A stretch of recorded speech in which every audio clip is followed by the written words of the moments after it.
हाँ मेरे प्यारे बच्चों, आज हम लोग रिप्रोडक्शन यानी कि जीव जनन कैसे करते हैं कि अगले पार्ट में आप सभी लोगों का स्वागत है।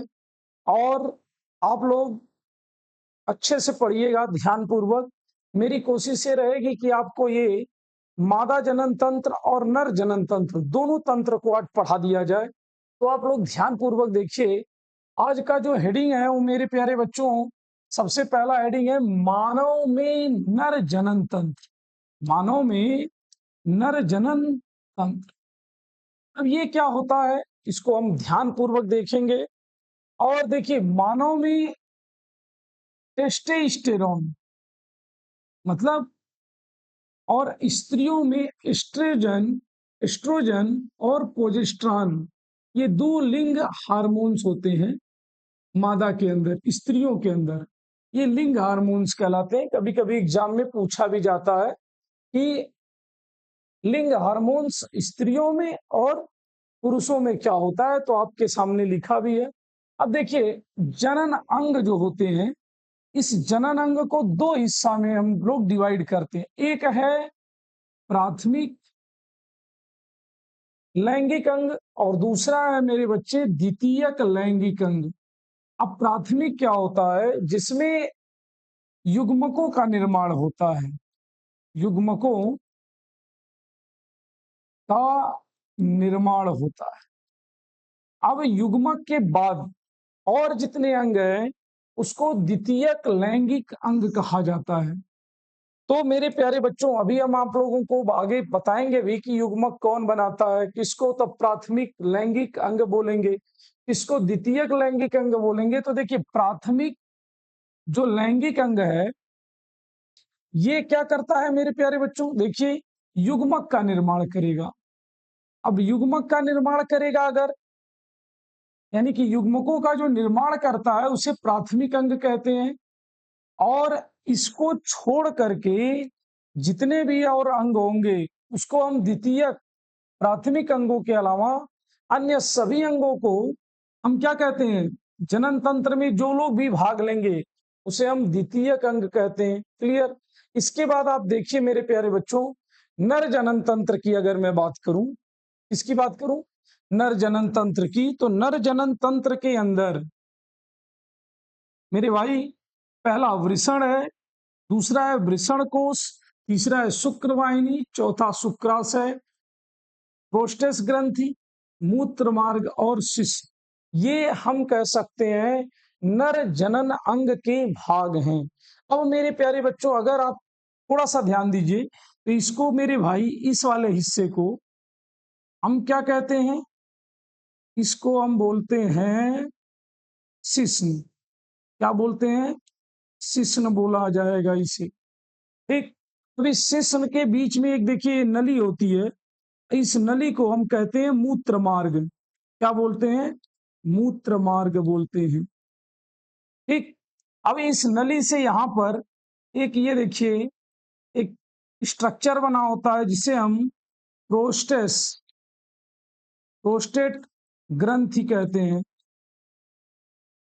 और इससे आगे देखिए यहां पर एक टैंक बना हुआ है जिसे हम मूत्राशय कहते हैं। मूत्राशय, ये मूत्राशय हो गया।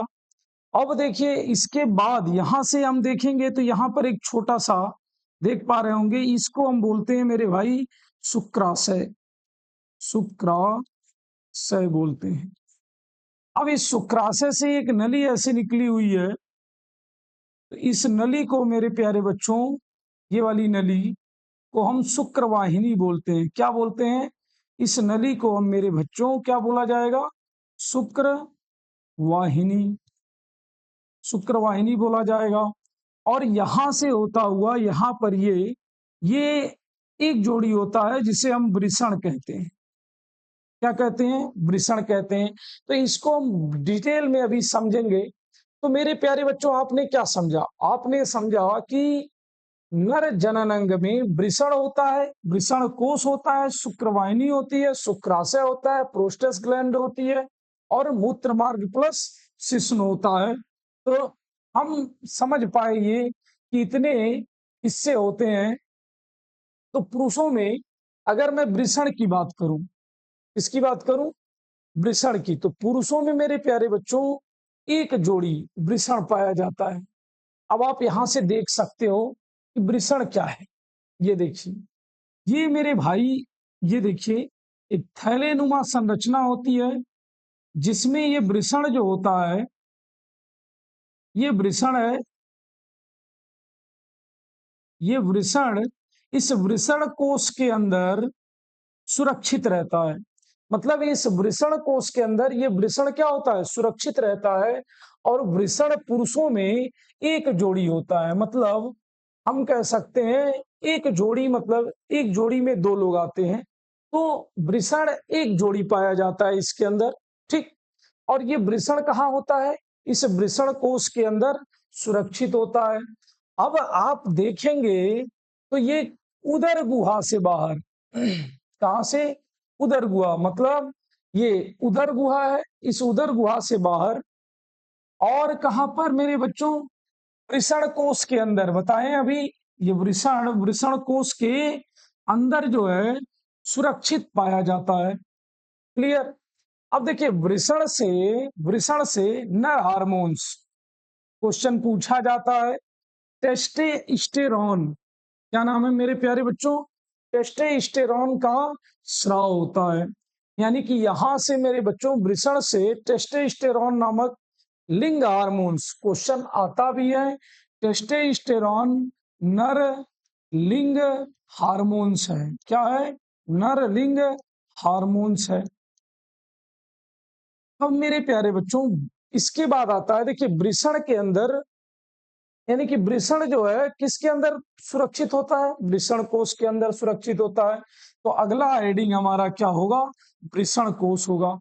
तो वृषण को स्थिर रखने के लिए आवश्यक होता है। यानी कि वृषण जो है इस वृषण कोश के अंदर स्थिर रहता है। और शुक्राणुओं का निर्माण हेतु शरीर से कम तापमान की आवश्यकता होती है। एग्जाम में क्वेश्चन पूछा जाता है कि वृषण या वृषण कोश को शरीर से बाहर क्यों रखा गया है? तो वृषण या वृषण कोश को शरीर से बाहर मेरे प्यारे बच्चों इसलिए रखा गया है क्योंकि हमारे शरीर का टेम्परेचर वृषण कोश के टेम्परेचर से कम होता है। और शुक्राणुओं को, क्योंकि यहां से देखिए, यहां से लिंग हार्मोन स्राव होता है जिसमें कह सकते हैं हम कि यहाँ पर युग्मक का निर्माण होता है। और यहाँ पर अगर युग्मक का निर्माण होता है मेरे प्यारे बच्चों, तो यहाँ पर युग्मकों को, यानी कि हम कह सकते हैं शुक्राणुओं को जिंदा रहने के लिए क्या होता है? शरीर से 2 से 3 डिग्री का टेम्परेचर कम चाहिए। और ये 2 से 3 डिग्री का टेम्परेचर जब कम चाहिए तो शरीर में वो जगह कहीं था नहीं, इसीलिए इसे शरीर से बाहर रखा जाता है। तो याद रखने वाली बात है, वृषण कोश को शरीर से बाहर इसीलिए रखा जाता है क्योंकि शरीर से इसका ताप 2 से 3 डिग्री कम हो। ठीक है। वृषण कोश को हम ताप नियंत्रक यंत्र कहते हैं, अभी बताए भी हैं। वृषण कोश का जो टेम्परेचर होता है बेटा, वो शरीर के टेम्परेचर से कम होता है, इसीलिए इसे ताप नियंत्रक यंत्र भी बोला जा सकता है। आमतौर पे जो है ये कह सकते हैं कि टेम्परेचर को नियंत्रण करने का कार्य करता है। और यहाँ पर जो तापमान होता है मेरे बच्चों, शरीर के अन्य भाग से क्या होता है? कम होता है। 2 से 3 डिग्री का टेम्परेचर कम पाया जाता है। तो आपने देख लिया मेरे प्यारे बच्चों, ये क्या था? ये वृषण था। और ये वृषण कहाँ सुरक्षित है? वृषण कोश के अंदर। अब ये देखिए, यहां से एक नली निकली हुई है, ये पतली सी, देखिए यहाँ, ये पतली सी जो नली दिख रही है आपको, इसको हम शुक्रवाहिनी कहते हैं। क्या कहते हैं? शुक्रवाहिनी बोलते हैं। अब मेरे बच्चों, शुक्रवाहिनी क्या होती है इसको समझेंगे हम, लेकिन अभी देखिए प्रोस्टेट ग्रंथि पहले समझ लीजिए। अब यहाँ पर एक ऐसी ग्रंथि है, यहाँ पर देख लीजिए, ये इस तरह का कुछ स्ट्रक्चर है। तो इसको हम क्या बोलते हैं? प्रोस्टेट ग्रंथि। क्या बोला जाएगा? प्रोस्टेस ग्रंथि बोला जाएगा। यह अखरोट के आकार का होता है। कैसा, किस आकार का होता है? अखरोट के आकार का होता है। और एक बाह्य स्रावी ग्रंथि है। क्या है ये? बहिस्रावी ग्रंथि है और अखरोट के आकार का होता है मेरे प्यारे बच्चों। आगे देखते हैं। जो एक तरल पदार्थ का निर्माण या उत्सर्जन करती है। ये क्या करती है? एक तरल पदार्थ का स्राव करेगी। इसके बाद देखिए, यह तरल वीर्य का भाग बनाता है और शुक्राणुओं को क्या करता है? ये गति प्रदान करता है। तो आपसे अगर कोई पूछता है प्रोस्टेस ग्लैंड क्या है, तो आप बताना मेरे प्यारे बच्चों, यह जो होता है वह आप कह सकते हो अखरोट के आकार का होता है। किस आकार का होता है? अखरोट के आकार का होगा ये। ठीक है। और इसी में कह सकते हो कि एक तरल पदार्थ का उत्सर्जन ये करता है। और ये जो उत्सर्जन करता है यह तरल वीर्य का भाग बनता है। ठीक है। और शुक्राणुओं को इससे क्या प्रदान होती है? गति प्रदान होती है। ठीक है। आगे बढ़ते हैं मेरे प्यारे बच्चों। अब देखिए मेरे भाई, आप लोग सभी लोग, अगला आता है मेरे भाई शुक्रवाहिनी। आपको बताया ही है, शुक्रवाहिनियां जो होती हैं वो कह सकते हो कि जो हम वृषण के अंदर युग्मक बना है, नर युग्मक जिसको कहते हैं, ये वृषण से निकलकर कैसे किस रास्ते जाती है मेरे भाई? तो हम कह सकते हैं ये जो है वृषण से निकलकर इस शुक्रवाहिनी से होते हुए क्या होती है? जाती है। तो अब अगर मैं बात करूं कि भाई शुक्रवाहिनी क्या होती है, तो शुक्रवाहिनी जो है शुक्राणु यानी कि शुक्राशय, शुक्राणुओं को यहां से क्या बना? शुक्राणु बना। और शुक्राणु क्या है मेरे भाई? नर युग्मक है। तो नर युग्मक, और अभी मैंने बताया है युग्मक का निर्माण कहाँ होता है, तो जहां युग्मक का निर्माण होगा उसे क्या कहते हैं? प्राथमिक लैंगिक अंग। तो मेरे भाई वृषण क्या हुआ? प्राथमिक लैंगिक अंग हो गया। तो नर युग्मक कहाँ बन रहा है? वृषण के अंदर, जिसको हम शुक्राणु कहते हैं। तो शुक्राणु कहाँ से? शुक्राशय से होता हुआ कहाँ जाएगा? शुक्राशय तक। शुक्राशय ये क्या है? शुक्राशय यानी कि शुक्राणु जहां पर कह सकते हो आराम करते हैं, इसी थैले का नाम क्या है? शुक्राशय। ये देखिए छोटा सा बना हुआ है ये बॉक्स, इसी को हम क्या कहते हैं? शुक्राशय कहते हैं। तो देख लीजिए, शुक्राणु जो होता है शुक्राशय तक पहुंचने के लिए शुक्रवाहिनियों की सहायता लेता है। ये शुक्रवाहिनियां जो होती हैं वो रास्ता है।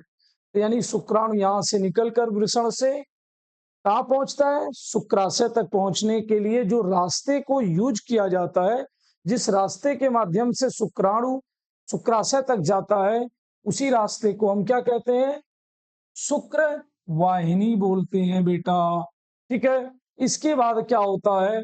शुक्राणु और मूत्र मार्ग से प्रवाहित होता है। आगे चलकर देखिए, ये यहीं से क्या होता है?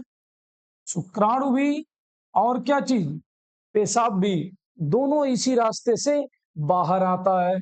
यह शुक्र वाहिनी, यह वाहिका शुक्राशय के साथ मिलकर स्खलन वाहिनी बनाती है। मतलब कह सकते हैं कि इंटरकोर्स के समय ये जो है क्या बनाती है? स्खलन वाहिका या वाहिनी बनाती है। और यहां से शुक्राणु और मूत्र दोनों निकलने का मार्ग होता है। अब दूसरी चीज मेरे प्यारे बच्चों, आगे बढ़ते हैं और देखते हैं कि शुक्राशय क्या होता है। तो शुक्राशय अभी मैंने बोला शुक्राणुओं के क्या चीज? शुक्राणुओं के रहने का स्थान है। अब हम कह सकते हैं शुक्रवाहिनी जो होती है शुक्राणु संग्रह के लिए थैली जैसी संरचना बनाती है। बताएं, अभी ये छोटी सी थैली जैसी संरचना बनती है, जिसे हम क्या कहते हैं? शुक्राशय कहते हैं। अब इसके बाद मेरे प्यारे बच्चों, शुक्राशय एक तरल पदार्थ का निर्माण करता है, जो वीर्य के निर्माण में क्या करता है? मदद करता है। इसके बाद साथ ही यह तरल जो पदार्थ होता है शुक्राणुओं को ऊर्जा और गति प्रदान करती है। इसका मतलब ये आप समझिए, यहां अगर देखें तो हम बोल सकते हैं कि वृषण से वृषण से क्या चीज, वृषण से क्या निकला है मेरे भाई, शुक्राणु निकला है। अब ये जो शुक्राणु है, इस शुक्राशय से होता हुआ एक थैली नुमा यहां संरचना बनी है, जिसका नाम है क्या, शुक्राशय। अब ये शुक्राशय के पास आती है और ये शुक्राशय क्या करता है, एक तरल पदार्थ का स्राव करता है, जो मेरे भाई यहां पर आप देख पा रहे होंगे कि जो वीर्य के निर्माण में क्या करता है, मदद करता है। ये देखिए, वीर्य के निर्माण में क्या करता है, ये वीर्य के निर्माण में मदद करता है। और यही जो तरल है वो शुक्राणुओं को, जो शुक्राणु यहाँ आराम कर रहा था, उसको एनर्जी और ऊर्जा प्रदान करती है। आगे बढ़ते हैं मेरे प्यारे बच्चों, और अगले स्टेप में हम क्या पढ़ने वाले हैं, तो आप देखिए मूत्र मार्ग। अब मूत्र मार्ग आप देख पा रहे होंगे, ये मूत्राशय की टंकी है। अब यहाँ से ये मूत्र जो है शिश्न से होते हुए, मूत्र मार्ग से होते हुए क्या होता है, बाहर आता है।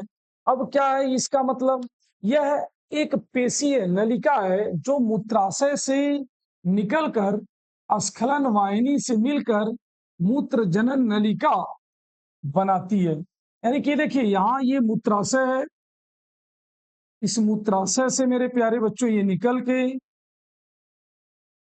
ये देख पा रहे होंगे, ये मूत्राशय से निकलकर इससे होकर के मूत्र जो है, बताए ना, इससे मूत्र शुक्राणु प्रोस्टेट ग्रंथि आदि के स्राव को बाहर निकालने का क्या करता है, रास्ता होता है। यानी कि प्रोस्टेट ग्लैंड से जो पदार्थ निकलता है तरल, शुक्राशय से जो पदार्थ निकलता है यानी कि शुक्राणुओं के बाहर के आने का रास्ता है, प्रोस्टेट ग्रंथि से जो स्राव होता है उससे भी ये बाहर आने का रास्ता है, और मेरे भाई पेशाब के भी आने का रास्ता है।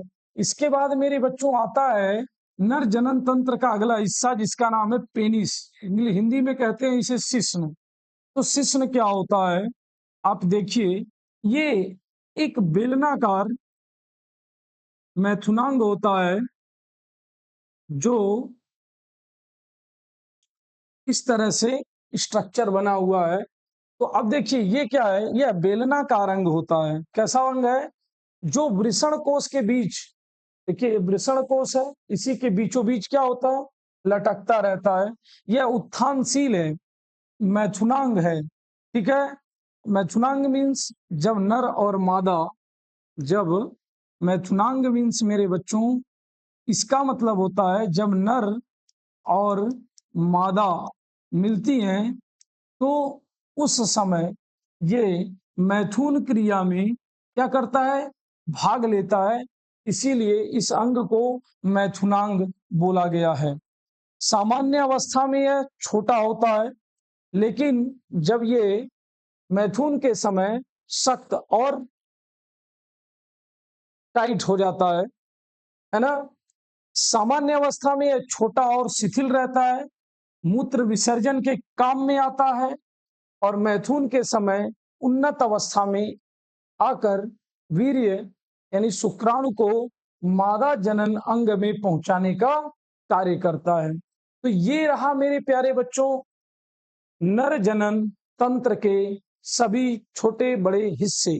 तो एक बार आपको हम सरसरी निगाह से समझा देते हैं कि ये है क्या, और आराम पूर्वक रिवीजन भी हो जाएगा आपका। तो ध्यान से सुनिएगा। नर जनन तंत्र में मेरे प्यारे बच्चों, ये नर जनन तंत्र का हिस्सा है। नर जनन तंत्र जिसमें जीव जनन करने के लिए नर के जो अंग भाग लेते हैं उसे नर जनन तंत्र कहते हैं। देखिए नर जनन तंत्र में मेरे प्यारे बच्चों, आपने देखा इसको शिश्न बोला गया, शिश्न होना चाहिए, यहाँ शिश्न होता ही है। शिश्न होगा, मूत्र मार्ग होंगे, प्रोस्टेस ग्लैंड होगी, मूत्राशय होगा, शुक्राशय होगा, है ना, शुक्रवाहिनी होगी, वृषण कोष होगा, वृषण होगा। तो ये सभी मिल करके मेरे भाई नर जनन अंग का निर्माण करते हैं। तो नर जनन अंग के ये ही बस केवल भाग हैं और इसमें कुछ भी नहीं है। तो आगे हम देखते हैं मेरे प्यारे बच्चों, अगला हेडिंग है हमारा,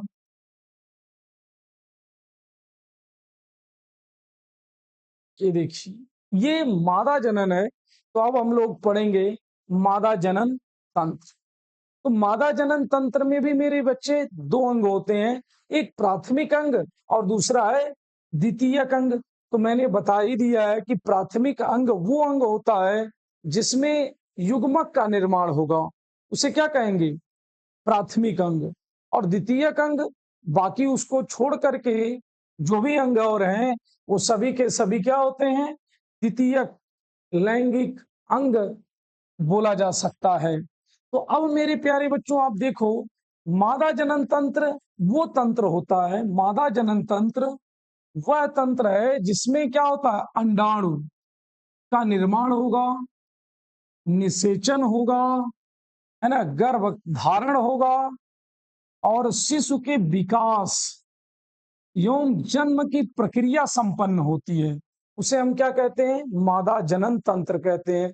तो मादा जनन तंत्र के अंदर मेरे प्यारे बच्चों अंडाणु का निर्माण होगा, निषेचन होगा, उसके बाद क्या होगा, गर्भधारण होगा, उसके बाद शिशु जो बच्चा है उस बच्चे का विकास होगा और जन्म की मतलब बच्चा शरीर से बाहर आएगा तो जन्म की प्रक्रिया संपन्न होती है। तो जिन जिन प्रमुख अंगों से या कह लीजिए जिन अंगों से ये सारा काम होता है उसे ही हम मादा जनन तंत्र या मादा जनन अंग कह सकते हैं। अब इसके कुछ प्रमुख भाग आप देख सकते हो मेरे प्यारे बच्चों, इसको कहते हैं अंडाशय। इसको क्या बोला जाता है, अंडाशय बोला जाता है। तो मादा जनन तंत्र में दो अंडाशय होती है, एक इस साइड होती है और एक इस साइड होती है बेटा, इस साइड होती है। तो मादा जनन तंत्र के अंदर दो अंडाशय पाए जाते हैं। अब ये देखिए उल्टा नाशपाती के आकार का ये आपका क्या है, गर्भाशय है। क्या है मेरे भाई, गर्भाशय है, ठीक। और ये क्या है मेरे भाई, अंडाशय है। बात समझ में आया। तो मादा जनन तंत्र में एक जोड़ी अंडाशय हो गया। अब इस अंडाशय के बाद देखिए यहां पर ये एक, इसको हम बोलते हैं अंडवाहिनी। क्या बोलते हैं, अंडवाहिका या अंडवाहिनी, कुछ भी बोल सकते हो। इसको इंग्लिश में फैलोपियन ट्यूब भी बोला जाता है, तो फैलोपियन ट्यूब भी बोल सकते हो आप, ये ठीक है। अब मेरे प्यारे बच्चों ये अगला जो ये हिस्सा है यहाँ वाला, ये आप देख पा रहे होंगे इसको ग्रीवा बोलते हैं। इसको क्या बोला जाएगा, ग्रीवा। और ये आगे की जो साइड होती है ये, इसको हम बोलते हैं योनि। क्या बोलते हैं, योनि बोलते हैं। तो अब मेरे प्यारे बच्चों हम देख सकते हैं कि इसका जो प्रमुख अंग है तो अंडाशय है। अंडाशय के बाद देखिए ये यहां से जो ये नली दिख रही है ये अंडवाहिका है। इसके बाद ये देखिए आप उल्टे नाशपाती के आकार का ये है, इसको हम क्या कह सकते हैं, गर्भाशय कह सकते हैं। और इसके बाद ये गर्भाशय ग्रीवा है, यही गर्भाशय का क्या है, ग्रीवा है। और लास्ट में क्या आती है, ये योनि आती है, ठीक है। तो हम इसको एक एक करके आराम से पढ़ने वाले हैं। तो मेरे भाई अंडाशय क्या होता है, तो अंडाशय मेरे बच्चों आप देख पा रहे होंगे ये अंडाशय है। तो अंडाशय स्त्री के अंदर, सॉरी अंडाशय यहाँ है, मैं बताया हूं अभी, तो मेरे भाई अगर बात करें अंडाशय की, तो अंडाशय ये एक जोड़ी अंडाशय पाया जाता है। अब इसमें मेरे प्यारे बच्चों हजारों शिशु यानी बच्ची अगर छोटी है तो यहाँ पर हजारों अपरिपक्व अंडे होते हैं, अपरिपक्व, है ना। हजारों अपरिपक्व अंडे होते हैं।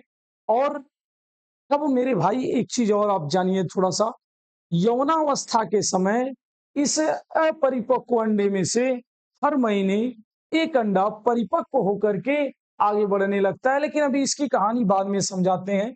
पहले तो आप समझिए अंडाशय क्या होता है। तो अंडाशय के अंदर मेरे भाई यानी कि आप कह सकते हो स्त्रियों में, स्त्रियों के अंदर या जितनी भी कह सकते हो अंडाशय दो होते हैं मेरे भाई स्त्रियों में। जो कहाँ होता है, उदर गुहा के निचले भाग में, उदर गुहा के निचले वाले हिस्से में स्थित होता है। अंडाशय में मादा युग्मक अर्थात अंडाणु का निर्माण होता है। इस अंडाशय के अंदर क्या चीज, मादा युग्मक का निर्माण होता है।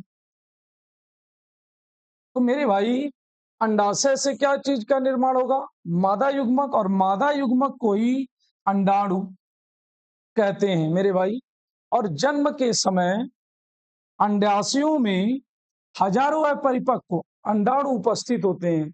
शिशु, कोई बच्ची शिशु है, छोटी है, तो उसके अंदर यानी कि उसके इस अंडाशय के अंदर हजारों अपरिपक्व अंडे रहते हैं अंडाशयों के अंदर। और ये जन्म के समय से ही अंडाशयों में कितने अपरिपक्व हजारों अंडे रहते हैं। आगे देखते हैं मेरे प्यारे बच्चों।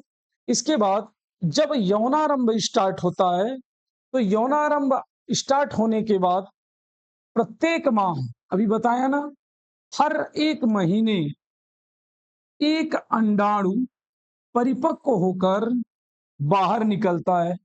या तो इस अंडाशय से या तो इस अंडाशय से, इन दोनों में से किसी एक अंडाशय से हर महीने एक, अब हजारों अपरिपक्व अंडे थे दोनों अंडाशयों को मिला के, अब इसमें से कोई एक अंडा क्या होगा, हर महीने परिपक्व होगा। परिपक्व माने कह सकते हो उत्पन्न होगा, और वो यहाँ पर दिखाई देने लगेगा। तो हम कह सकते हैं कि यौनारंभ जब स्टार्ट होता है बच्चियों में, तो हम कह सकते हैं जो हजारों अपरिपक्व अंडे थे उसमें से एक अंडाणु परिपक्व होता है और बाहर निकलता है। इस प्रक्रिया को अंडोत्सर्जन कहते हैं। क्या कहा जाएगा, इस प्रोसेस को मेरे भाई क्या बोला जाएगा, अंडोत्सर्जन। क्या बोला जाएगा, अंडोत्सर्जन। और अंडाशय एस्ट्रोजन तथा प्रोजेस्टेरॉन हार्मोन्स का स्राव करते हैं।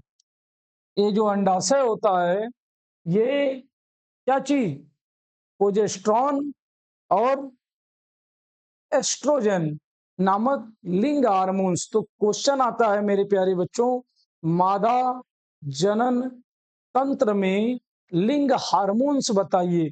तो लिंग हार्मोन्स मेरे बच्चों ये अंडाशय ही क्या करता है, एस्ट्रोजन और प्रोजेस्टेरॉन नामक लिंग हार्मोन्स का स्राव भी करता है। तो अंडाशय आपने समझा, इसमें हजारों अपरिपक्व अंडे होंगे। हर महीने यौनावस्था के समय हर महीने एक अंडा परिपक्व होकर क्या करता है, बाहर आता है। इसके बाद हमने बोला अंडाशय से ही प्रोजेस्टेरॉन और एस्ट्रोजन नामक लिंग हार्मोन्स का भी स्राव होता है। आगे देखिए, इसके बाद आता है मेरे बच्चों फैलोपियन ट्यूब। मैंने बताया है अभी अंडवाहिनी। अंडवाहिनी के वैसे देखिए बहुत डिटेल्स में हम नहीं जाएंगे। क्लास 10th का जो कॉन्सेप्ट होता है वो बहुत लिमिटेड है, तो हम बस इतना ही जानेंगे मेरे भाई। बहुत सारे छोटे छोटे इसके अंदर पार्ट होते हैं, और वास्तव में इसी फैलोपियन ट्यूब के अंदर निषेचन की प्रक्रिया संपन्न होती है। तो क्वेश्चन कभी कभी आता है कि भैया निषेचन की प्रक्रिया कहाँ पर संपन्न होती है, तो इस फैलोपियन ट्यूब के अंदर क्या होती है, निषेचन की प्रक्रिया संपन्न होती है। ये देखिए यहाँ अंडाशय था, आपको बताया ही है। अब यहाँ से कोई परिपक्व अंडा यहाँ आता है और मेरे भाई धीरे धीरे आगे बढ़ते रहते हैं और यही इसी फैलोपियन ट्यूब के अंदर निषेचन की प्रक्रिया संपन्न होती है। तो पहली बात क्वेश्चन आ सकता है कि फैलोपियन ट्यूब यानी कि निषेचन की प्रक्रिया कहाँ पे संपन्न होती है, तो आप लोग क्या बोलोगे, फैलोपियन ट्यूब के अंदर संपन्न होती है। फैलोपियन ट्यूब महिला प्रजनन तंत्र की दो पतली नलिकाएं होती हैं जो अंडाशय को गर्भाशय से जोड़ती हैं। ठीक है, फैलोपियन ट्यूब महिला प्रजनन तंत्र की दो पतली नलिका यही है मेरे भाई, आपने अभी ध्यान से नहीं सुना। ये गर्भाशय है, ये गर्भाशय है बताए थे, और गर्भाशय और ये क्या है, अंडाशय है मेरे भाई। तो अंडाशय और गर्भाशय को जोड़ने वाली दो पतली नली, ये देखिए, इसी नली को मेरे भाई क्या कहा जाता है, फैलोपियन ट्यूब बोला जाता है। अब देखिए इन्हें हिंदी में अंडवाहिनी भी कहते हैं, इन्हें क्या बोला जाएगा, अंडवाहिनी भी बताया जा सकता है। इसके बाद देखिए मुख्य कार्य अंडाशय से निकलकर अंडाणु को गर्भाशय तक पहुंचाना, यानी कि यहाँ से अंडाशय निकलेगा, अंडाशय से अंडे निकलेंगे और वो अंडा को कहाँ पहुंचाना, यूट्रस यानी कि गर्भाशय तक पहुंचाना इसका मुख्य कार्य है, या कह सकते हैं अंडे का गर्भाशय तक पहुंचने की ये नली या रास्ता है जिसको हम फैलोपियन ट्यूब कहते हैं। सामान्यतः यहीं पर शुक्राणु और अंडाणु का निषेचन, अभी बताए भी है, शुक्राणु और अंडाणु का निषेचन फैलोपियन ट्यूब के अंदर ही होता है मेरे प्यारे बच्चों। तो आप लोग ध्यान से सुनिएगा, इसके कितने भाग हैं तो आप देख लीजिए। अब मेरे भाई बहुत सारे भाग होते हैं लेकिन इतना डिटेल्स में आपको नहीं पढ़ना है। अंडाशय के पास वाले भाग को क्या कहते हैं, देख लीजिए, अंडाशय के पास वाले भाग को इनफैंडिबुलम, है ना, बहुत सारी चीजें हैं तो इतना डिटेल्स में आपको नहीं पढ़ना है, बस आप इतना जानो। देखिए उंगली जैसी संरचना जो अंडाणुओं को क्या करती है, देखिए ये पकड़ती है, तो ये ऐसे ऐसे करती है जब, तो यहाँ जो अंडे हैं मेरे भाई अंडाशय के अंदर, अंडाशय के अंदर क्या है, देखिए ये अंडाणु है मान लीजिए, अंडाशय है, अब यहाँ से अंडे हैं ना, तो ये अंगुली के आकार का ऐसे ऐसे खींचती है, जब खींचती है तो ये अंडे क्या होते हैं, ऊपर चढ़ने लगते हैं, कह लीजिए ऊपर आने लगते हैं मेरे प्यारे बच्चों। तो ये क्या करती है, उंगली जैसी संरचना होती है, और ये अंगुली जैसी संरचना जो होती है ये क्या करती है, इसको खींच करके ऊपर ले जाने का कार्य करती है। ये क्या करती है, ये अंडाशय के पास का भाग है, तो बहुत ज्यादा ये सब जानने की जरूरत नहीं है, एक्स्ट्राऑर्डिनरी आ गया है कॉन्सेप्ट। लेकिन आप लोग बस इतना जानिए, देखिए इसमें जहां अधिकतर निषेचन होता है, जहां पर देखिए ये वाले भाग जहां पर क्या होते हैं, मैक्सिमम निषेचन यही सब कहीं होता है, तो ये वाले भाग को हम क्या कहते हैं, अगला वाला। ठीक है, आगे देखिए मेरे भाई, जहां अधिकतर निषेचन होता है उसको क्या कहते हैं, ठीक, और गर्भाशय से जुड़ा सकरा भाग, गर्भाशय से ये जुड़ा हुआ, ये देखिए सकरा भाग, ये स्थमस कहला सकता है। तो ये सारी चीजें हैं मेरे भाई, छोटे छोटे इसके भाग होते हैं, लेकिन खैर ये क्लास 10th के स्तर पर ये चारों कॉन्सेप्ट नहीं पूछे जाते हैं, लेकिन आपको मैंने वैसे ही लिख दिया है। आप मेन कॉन्सेप्ट ये है मेरे भाई कि क्या क्या हो सकता है, तो देखो फैलोपियन ट्यूब के अंदर, या हम कह सकते हैं अंडवाहिनी के अंदर शुक्राणुओं और अंडाणुओं का मिलन हो सकता है, जिसे हम उसी मिलन को क्या कह सकते हैं, निषेचन कह सकते हैं। अब इसके बाद मेरे बच्चों अंडाशय यहाँ होता है और गर्भाशय को जोड़ने वाली नली को हम अंडवाहिनी कहते हैं। इसके बाद मेरे प्यारे बच्चों कुछ महत्वपूर्ण तथ्य हैं, उसको समझ लीजिए। महिलाओं में दो फैलोपियन ट्यूब होता है, एक इस साइड, भाई दो अंडाशय है तो दो फैलोपियन ट्यूब होगा, एक अंडाशय इधर होता है एक अंडाशय इधर होता है, बताए थे। तो दोनों के तरफ अंडाशय से, अंडाशय अंडाशय से कहां तक मेरे भाई, अंडाशय से गर्भाशय तक जोड़ने वाली नली क्या कहलाती है? फैलोपियन ट्यूब कहलाती है। तो इधर भी है और इधर भी है, तो दोनों, इसीलिए मेरे भाई दो फैलोपियन ट्यूब पाए जाते हैं। और यदि ट्यूब बंद हो जाए तो गर्भधारण में समस्या आ जाएगी। अगर ये ट्यूब क्या हो जाए, बंद हो जाए, तो क्या होगी, गर्भधारण में प्रॉब्लम उत्पन्न हो जाएगी। इसके बाद मेरे भाई गर्भाशय देख लीजिए। अब आप देख पा रहे होंगे ये प्यारा सा जो फिगर है, ये गर्भाशय मादा जनन तंत्र का, ये क्या है, गर्भाशय है मेरे प्यारे बच्चों। अब अगर मैं इसकी बात करूं तो देख लीजिए, इसमें अगर मैं बात करूं तो इसको मेरे भाई क्या कहा जाएगा, यही है आपका अंडाशय। और ये है मेरे भाई ये वाला हिस्सा, ये वाला आप देख पा रहे होंगे, तो ये वाला हिस्सा आपका है गर्भाशय। ठीक है, तो ये गर्भाशय हो गया। और ये वाली देखिए, इधर फैलोपियन ट्यूब है, इधर भी है, और इधर भी फैलोपियन ट्यूब है मेरे भाई। ठीक है ना? तो मेरे भाई आपको मैंने बोला कि हर एक महीने एक अंडा क्या होता है, यहां से परिपक्व होता है, और ये देखिए अंगुली जैसी संरचना होती है जो इस अंडा को क्या करता है, धीरे धीरे खींच के ऊपर की तरफ ले आता है। और फैलोपियन ट्यूब के इस वाले हिस्से में कहीं जाके निषेचन की प्रक्रिया संपन्न हो जाती है।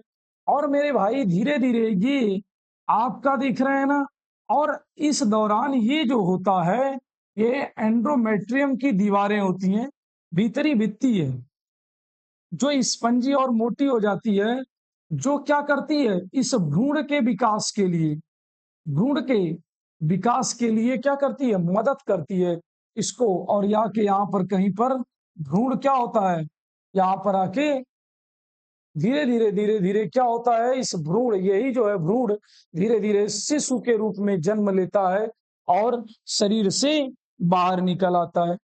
अब मेरे भाई आप इतना तो जान गए, लेकिन अब एक एक करके थोड़ा सा बेहतरीन कॉन्सेप्ट देखा जाएगा कि गर्भाशय, गर्भाशय मेरे भाई क्या है, तो ये तो मैंने आपको समझा ही दिया है। गर्भाशय स्त्री के प्रजनन तंत्र का एक महत्वपूर्ण अंग है, जो खोखला नाशपाती के आकार का और मांसपेशीय अंग होता है, जिसे पेल्विस गुहा में स्थित होता है। यानी कि हम कह सकते हैं मेरे भाई कि गर्भाशय जो होता है वो यही है, उल्टा नाशपाती के आकार का, ये जो दिख रहा है बड़ा सा, और यहीं पर भ्रूण या शिशु का विकास होता है। अब इसके बाद मेरे भाई गर्भाशय के कार्य क्या हैं, तो देख लीजिए, भ्रूण का विकास करता है, अभी बताएं, यहाँ पर भ्रूण का क्या होता है, विकास होता है। निषेचन के बाद भ्रूण गर्भाशय में स्थापित होकर विकसित होने लगता है। तो मेरे प्यारे बच्चों आप ध्यान से देखो,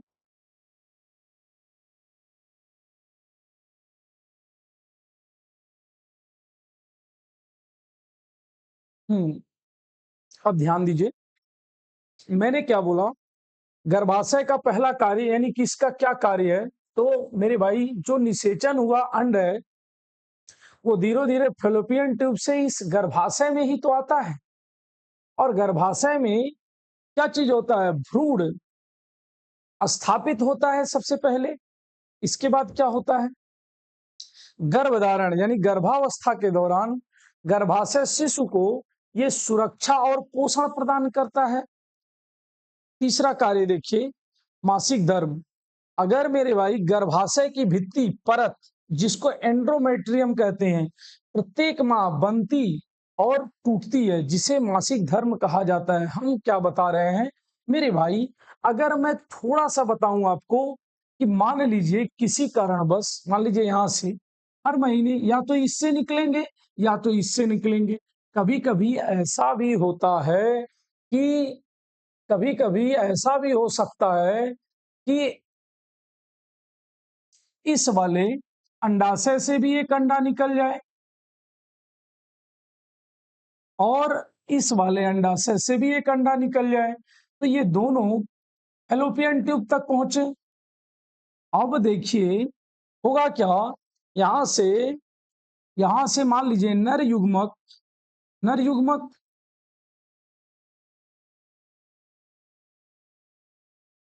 अब मेरे भाई बहुत सारे शुक्राणु होते हैं थोड़े से ही बूंद में, तो आप समझ सकते हो यहाँ पे लाखों शुक्राणु इधर की तरफ क्या करते हैं, कुछ कर जाते हैं। तो कुछ शुक्राणु मान लीजिए इधर चले गए और कुछ शुक्राणु इस साइड चले गए। अब दोनों ये भी अंड निषेचित हो गया, शुक्राणु यहाँ चले गए और शुक्राणु यहाँ भी पहुंच गए, इसे भी अंड निषेचित हो गया। अब मेरे भाई आपने सुना होगा कि जुड़वा बच्चे, तो अब इस प्रोसेस में इस वाले भी फेलोपियन ट्यूब से अंडा निषेचित हो चुका है और इस वाले फेलोपियन ट्यूब से भी अंडा। तो अब मेरे बच्चों इधर एक भ्रूण आ जाएगा और एक भ्रूण इधर आ जाएगा। अब ये दोनों भ्रूण इस यूट्रस के अंदर पलने लगेंगे और दोनों धीरे धीरे धीरे विकास करते जाएंगे और मेरे बच्चे जुड़वा बच्चे उत्पन्न हो जाते हैं। ये केस है, यानी कि इस अंडाशय से भी अंडे निकल गए, इस अंडाशय से। किसी महीने ऐसा बहुत आपने देखा भी होगा, बहुत सारे महिलाओं के आपने घर सुना होगा, किसी किसी के घर, कि भाई इनको जुड़वा बच्चे हो गए। तो इनको जुड़वा, इसका मतलब ही यही है कि भाई जो पहले एक से निकलता था, अब दोनों अंडाशय से निकल गए अंडे, अब दोनों से, और मान लीजिए निषेचन हो गया, तो उस समय यहाँ पर जुड़वा बच्चे पैदा होंगे। अब मेरे भाई लेकिन जरूरी नहीं है कि हर महीने निषेचन ही हो जाए। अब मेरे भाई आप समझो, जिस मान लीजिए कोई बच्ची है और जो कह लीजिए कि अविवाहित है, अब उसका क्या प्रोसेस है। तो यहाँ पर हम अगर बात करें, देखिए ये जब अंडे यहाँ आते हैं तो एक ये है एंड्रोमेट्रियम की दीवारें, ये स्पंजी होती है। तो ये गर्भाशय को, ध्यान दीजिए गर्भाशय को, ये गर्भाशय है यानी कि कह सकते हैं। अब ये गर्भाशय को क्या करती है, देखिए ये एंड्रोमेट्रियम की जो दीवार होती है स्पंजी और मोटी हो जाती है। ये पेशीय परत है मेरे भाई, मायोमेट्रियम, ये क्या है, मायोमेट्रियम है, और ये क्या है, एंड्रोमेट्रियम है, यानी कि भीतरी परत, और ये पेशीय परत होती है। अब ये एंड्रोमेट्रियम की दीवारें क्यों, मेरे भाई इस निषेचित अंड को प्राप्त करने के लिए जो गर्भाशय होता है ये भी तैयारी करता है कि शिशु का भरण पोषण और विकास अच्छे से हो, इसलिए ये क्या करता है, हर महीने तैयारी करती है। अब मान लीजिए किसी कारणवश यहाँ, अब मान लीजिए शुक्राणु नहीं गया, अब शुक्राणु जब नहीं जाएगा तो क्या बताइए ये अंडा निषेचित होगा, नहीं होगा। अब अंडे निषेचित जब नहीं होते हैं और तभी ये यहाँ आएंगे, तो एंड्रोमेट्रियम की दीवारें और ये अंडे क्या होते हैं, धीरे धीरे मेरे भाई 20 से 22 दिन, 24 दिन, है ना, 25 दिन कह लीजिए, ये 20 दिन तक, 14 दिन, 15 दिन के बाद तो शायद यहाँ आते ही हैं, और उसके बाद ये इंतजार करते हैं और अगर नहीं ये अंड, मान लीजिए यहाँ से नर युग्मक यानी कि शुक्राणु नहीं मिला, तो ये अंडे इस तक आते हैं। और ये एंड्रोमेट्रियम की जो दीवारें हैं मेरे भाई स्पंजी और मोटी हो गई हैं। अब क्या होगी, ये धीरे धीरे एक महीने के अंदर ये धीरे धीरे टूटने लगते हैं, और टूट करके धीरे धीरे म्यूकस और क्या चीज, कुछ रक्त के रूप में मेरे भाई ये योनि से, वजाइना से क्या होते हैं, बाहर आने लगते हैं। और ये टाइम 3 से लगभग 6 या 7 डे तक चलता रहता है। इसी प्रक्रिया को मेरे भाई ऋतुस्राव कहते हैं। तो जब मेरे भाई क्वेश्चन भी आता है ऋतुस्राव क्या होता है, तो जब अंडा निषेचित नहीं होगा तो एंड्रोमेट्रियम की ये जो दीवारें हैं गर्भाशय की, ये उस निषेचित अंड को प्राप्त करने की तैयारी करती हैं। अब जब किसी कारणवश ये अंडे निषेचित नहीं हुए, तो एंड्रोमेट्रियम की दीवारें ऐसे स्पंजी है, अब धीरे धीरे क्या करती हैं, ऐसे संकुचित होती रहती हैं और क्षरण यानी टूट टूट के क्या होती हैं, योनि से बाहर आने लगती हैं। उस दौरान मेरे भाई क्या होता है, पेट में दर्द भी होता है, और इसी प्रक्रिया को ऋतुस्राव या रजो धर्म कहते हैं। ठीक है। अब मेरे भाई इसमें से एक क्वेश्चन और पूछा जाता है, जब किसी बच्ची के जीवन में ये पहली बार होता है, ये प्रक्रिया है, अंडे निकले, अंडा निषेचित नहीं हुआ और यहां से क्या हो गया, ऋतुस्राव होने लगा। तो ये अगर पहली बार जिंदगी में हो रही है किसी भी महिला के या किसी भी बच्ची के, तो उसे रजो दर्शन कहते हैं। उस कॉन्सेप्ट को क्या बोला जाता है, जब पहली बार अंडे और क्या चीज, ये एंड्रोमेट्रियम की दीवारें टूटकर म्यूकस और रक्त के साथ बाहर आती हैं। तो ऐसे पहले अगर किसी महिला या किसी बच्ची के साथ पहली बार जिंदगी में हुआ उसके, तो उसको रजो दर्शन कहा जाता है। और जब ये खत्म हो जाती है, मान लीजिए उम्र बढ़ता जाता है, तो इससे अंडे निकलना अब क्या हो जाते हैं, बंद हो जाते हैं। 50 से 45 या 50-60 साल की महिलाओं में ये अंडे क्या होते हैं, अब निकलना, फिलोपियन ट्यूब के अंदर आकर के बाहर आना और गर्भाशय तक आना बंद कर देते हैं। तो इस प्रक्रिया में अब अंडे बनेंगे नहीं, तो एंडोमेट्रियम की ये दीवारें भी नहीं बनेंगी। अब ये बंद हो जाएंगी, ये प्रोसेस, ऋतुस्राव बंद हो जाएगा। तो इसी प्रक्रिया को मेरे प्यारे बच्चों रजो निवृत्ति कहते हैं। तो क्वेश्चन आ सकता है रजो निवृत्ति क्या है, तो जब ऋतुस्राव क्या हो जाता है, समाप्त हो जाता है किसी महिला के जीवन में, 45, 50, 60 साल की उम्र में ऐसा देखने को मिलता है। अब एक्सेप्शन तो बहुत ज्यादा है मेरे भाई। अभी कहीं कहीं आपने देखा होगा कि कहीं पेपर में पढ़ लिया 60 साल की महिला को बच्चे पैदा हो गए, तो ऐसा बहुत रेयर केस में देखने को मिलता है। इसलिए बहुत ज्यादा आप लोग प्रेशर में ना लीजिए इस सब चीजों को, बस वैसे समझ लीजिए मेरे भाई। और यहाँ पर देखिए मासिक धर्म क्या है, गर्भाशय की भीतरी परत यानी कि एंड्रोमेट्रियम प्रत्येक माह बनती है और क्या हो जाती है, टूटती है, जिसे मासिक धर्म कहा जाता है, जो कि मैंने आपको अच्छे से समझा दिया। प्रसव, प्रसव के समय गर्भाशय की मांसपेशियां संकुचित होकर शिशु को बाहर निकालने में सहायता करती हैं। मतलब प्रसव के समय जब बच्चा विकसित हो जाता है, तो यही यही क्या होती है, संकुचित होती है, और संकुचित होकर के क्या होती है, शिशु को योनि के रास्ते क्या करता है, बाहर निकालने का भी कार्य करता है। इसके बाद मेरे प्यारे बच्चों आगे देखिए, स्त्री के शरीर का वह पेशी अंग जिसमें निषेचित अंडाणु का विकास होकर शिशु बनता है, गर्भाशय कहलाता है। ये डिफिनेशन है गर्भाशय की। अब आगे देखते हैं मेरे भाई, लास्ट में अगर आप थोड़ा ध्यान दिए होते तो आपने देखा होगा कि ये वाला हिस्सा योनि कहलाता है। तो अब मेरे भाई लास्ट है मादा जनन तंत्र में एक हिस्सा है वजाइना। वजाइना क्या होता है, तो मैंने आपको बताया कि ये जो नीचे वाला हिस्सा है, ये वाला, ये लगभग लगभग मेरे भाई 7 से 10 सेंटीमीटर लंबी होती है। कितनी लंबी होती है, 7 से 10। और योनि का जो पीएच यानी कि अम्लीय सामान्यतः 3.8 से 4.5 होता है।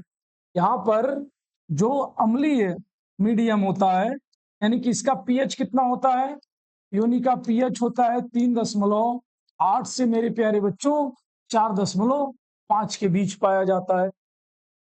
योनि का अम्लीय वातावरण हानिकारक जीवाणुओं को नष्ट करने में क्या करता है, मदद करता है। बच्चे के जन्म के समय शिशु योनि मार्ग से बाहर आता है, बता ही दिए हैं। बच्चे जब जन्म लेते हैं, उस शिशु जो भी जन्म लेता है वो योनि मार्ग से ही, यानी कि दुनिया में जो भी कोई व्यक्ति आया है वो इसी रास्ते आया है। ये नहीं है कि कोई भी व्यक्ति, साधु, महात्मा, हर प्रकार के जितने भी जीव हैं जो जनन इस प्रकार से करते हैं, वो सभी इसी योनि मार्ग से ही बाहर आने का ये रास्ता है। इसे बर्थ कैनाल या जन्म नाल भी कहा जाता है। प्लेसेंटा क्या होती है, क्वेश्चन कभी कभी एग्जाम में आया हुआ है मेरे प्यारे बच्चों। प्लेसेंटा जो होती है वह एक विशेष अंग होता है जो गर्भावस्था के दौरान माता और भ्रूण, देखिए गर्भावस्था के दौरान जो भ्रूण था, और ये एक नली के द्वारा क्या होती है, ऐसे गर्भाशय से जुड़ी होती है, उसी को हम विशेष अंग को क्या बोले जाएंगे मेरे भाई? प्लेसेंटा कहते हैं। और ये शिशु को जोड़ता है, भ्रूण को, यानी कि यह गर्भाशय की दीवार से जुड़ा रहता है और नाल के माध्यम से भ्रूण से क्या होता है? जुड़ा होता है भाई। प्लेसेंटा का कार्य क्या है? भोजन पहुंचाना, माता के रक्त से ग्लूकोज, प्रोटीन, वसा, विटामिन, खनिज भ्रूण तक पहुंचाता है। मतलब भ्रूण को जो भी कुछ मिलता है, भोजन, पोषण, न्यूट्रिशन, ये सभी किसकी वजह से मिलता है मेरे भाई? प्लेसेंटा। क्योंकि प्लेसेंटा माता के गर्भावस्था के दौरान, है ना, भ्रूण को क्या करता है? जोड़ने का काम करता है प्लेसेंटा। ऑक्सीजन पहुंचाता है, अपशिष्ट पदार्थों को हटाता है, ठीक है, और हार्मोन्स बनाने का काम करता है। यानी गर्भावस्था को बनाए रखने के लिए आवश्यक जो जो हार्मोन्स की आवश्यकता होती है, ये सारी चीजें कौन करता है? प्लेसेंटा करता है। तो आपने देखा होगा, ये भी समझ में आ गया। तो आज के लिए मेरे प्यारे बच्चों इतना ही, और अगले कॉन्सेप्ट में हम लोग फिर मिलेंगे किसी नए कंटेंट और कॉन्सेप्ट के साथ। धन्यवाद।